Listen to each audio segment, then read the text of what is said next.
ഒരു ideal quality of A doctor എന്ന് ചോദിച്ചാൽ എന്തായിരിക്കും പറയണ്ടാവുക? ഐഡിയൽ ക്വാളിറ്റി എന്ന് പറഞ്ഞു കഴിഞ്ഞാൽ നമ്മളൊരു ഡോക്ടർ ആവാൻ സ്റ്റാർട്ട് ചെയ്ത ഒരാൾക്ക് ഏറ്റവും കൂടുതൽ വേണ്ട പേഷ്യൻസ് തന്നെയാണ്. കാരണം നമ്മൾ എത്ര ഏജ് ആയി കഴിഞ്ഞാലും ഏതൊരു ഏജിലേക്ക് എത്തിക്കഴിഞ്ഞാലും നമ്മളെപ്പോഴും പഠിച്ചുകൊണ്ടിരിക്കുകയാണ്. നമ്മൾ ലേണിംഗ് ആർക്ക് എന്ന് പറഞ്ഞു കഴിഞ്ഞാൽ അത്രയും വാസ്റ്റാണ്. ഇപ്പോൾ MBBS തന്നെ ഒരു 5 yearsന്റെ കൂടുതൽ നമ്മൾ ഇൻവെസ്റ്റ് ചെയ്യണം. ഇപ്പോൾ ഇപ്പൊ തന്നെ ഇപ്പൊ എന്റെ കൂടെ എന്റെ കസിൻ സിസ്റ്റർ പഠിച്ചിട്ടുണ്ടായിരുന്നു. എന്റെ കൂടെ തന്നെയാണ് സ്കൂളിൽ പഠിച്ചത്.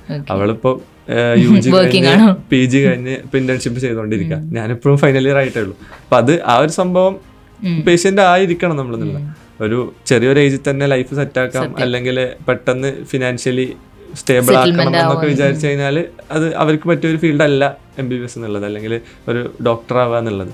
കാരണം നമ്മൾ സെറ്റിൽ ആകുമ്പോഴേക്ക് ടൈം എടുക്കും. MBBS എന്ന് പറഞ്ഞാൽ UG കോഴ്സ് തീരുമ്പോഴത്തിന് തന്നെ 5-5.5 വർഷം എടുക്കും. അത് കഴിഞ്ഞ് ഒരു PG എൻട്രൻസ് എഴുതണം, PG വീണ്ടും ചെയ്യണം, അല്ലെങ്കിൽ ഏത് രീതിയിലേക്ക് പോവാണെങ്കിലും അവിടെ സ്റ്റേബിൾ ആവാൻ എന്തായാലും ടൈം എടുക്കും. അതിനിപ്പം നമ്മൾ വർക്ക് തുടങ്ങി കഴിഞ്ഞാലും പഠിക്കേണ്ടി വരും. കാരണം ഓരോ ഡിസീസസിന്റെ പ്രോട്ടോകോളും കാര്യങ്ങളൊക്കെ മാറിക്കൊണ്ടേയിരിക്കും.